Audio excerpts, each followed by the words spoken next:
안녕하세요. 오늘은 단순히 전쟁에서 졌다는 사실을 넘어 한 민족의 정신적인 지도를 다시 그리고 수백 년의 역사를 바꾼 한 사건, 그 이야기 속으로 한번 들어가 보려고 합니다. 우리에게 최영 장군 하면 딱 떠오르는 이미지가 있죠? 네, 바로 고려 왕조의 청렴결백한 영웅. 그야말로 강직함의 상징 같은 인물입니다. 그런데 그의 마지막 군사 작전이 과연 제국을 위한 영웅적인 저항이었을까요? 아니면 어쩌면 민족의 운명을 축소시킨 치명적인 실수였을까요? 오늘 이 복잡한 이야기를 한번 파헤쳐 보겠습니다. 자, 최영의 마지막 선택을 제대로 이해하려면요. 먼저 그가 그토록 지키고 싶어 했던 고려의 꿈이 무엇이었는지 알아야 합니다. 바로 대륙을 향한 꿈이었죠. 그러니까 최영 장군에게 고려는 그냥 한반도에 있는 작은 나라가 아니었던 거예요. 저 광활한 대륙, 그 대륙을 호령했던 위대한 고구려의 후예, 바로 그 정체성을 지키는 마지막 수호자라고 스스로를 생각했던 겁니다. 그런데 말이죠. 이 거대한 꿈이 갑자기 엄청난 위협을 받게 됩니다. 그리고 이게 역사를 되찾기 위한 거대한 도박으로 이어지게 되죠.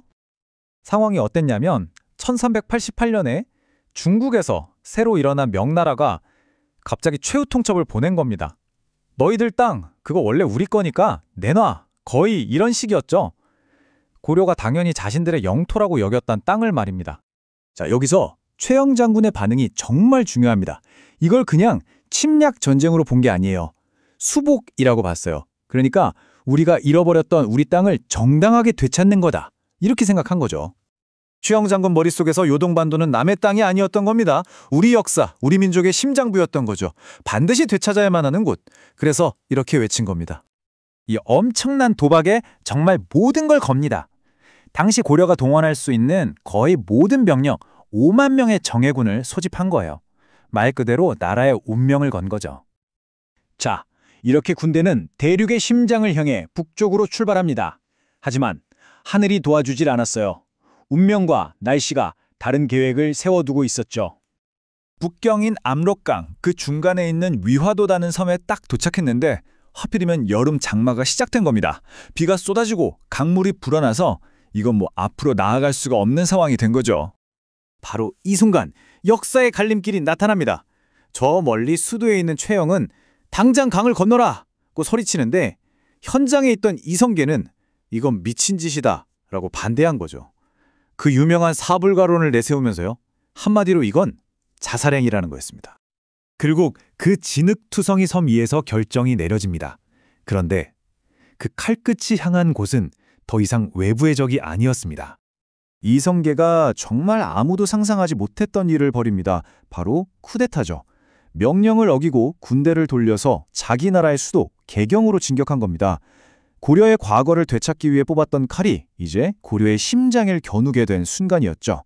결국 사로잡힌 최영 장군, 처형장으로 끌려가면서 자신의 모든 것을 건 마지막 말을 남깁니다. 이게 저주 같기도 하고 또 예언 같기도 한 말이었죠.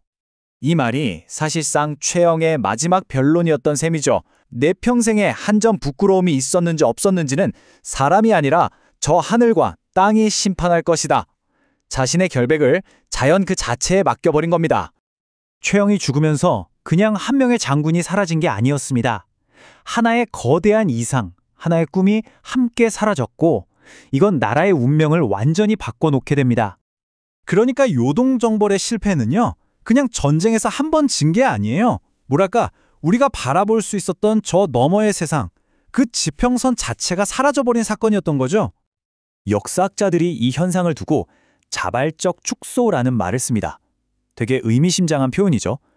우리 민족의 시선이 더 이상 저 넓은 대륙을 향하지 않고 스스로 이 반도라는 틀 안에 갇히게 되는 바로 그 결정적인 순간이었다는 겁니다. 이 표를 보시면 그 변화가 한눈에 들어오죠. 위화도 회군 이전의 고려는 스스로를 대륙제국이라고 생각했어요. 그래서 밖으로 뻗어나가려 했죠. 하지만 그 이후엔 반도 왕국이 됩니다. 당연히 정책도 국경을 지키는 쪽으로 바뀌고 민족 전체의 생각도 안으로만 향하게 된 겁니다. 이게 바로 다음에 들어설 조선 500년의 기본 세팅이 된 거예요. 정말 기묘하게도 최영 장군이 죽고 나서 수백 년 동안 그 무덤에 풀이 자라지 않았다고 하잖아요. 마치 그 예언처럼 압록강 너머 저 땅을 향한 우리의 꿈과 야망도 다시는 싹트지 못했던 거죠. 이 이야기는 우리에게 이런 질문을 던지는 것 같아요. 역사를 만드는 건 과연 우리가 치열하게 싸워서 이긴 전투일까요? 아니면 어쩌면 우리가 마음속에서 그리는 걸 포기해버린 그 지도 때문은 아닐까요? 진짜 국경선은 땅이 아니라 우리 머릿속에 있는 건지도 모르겠습니다.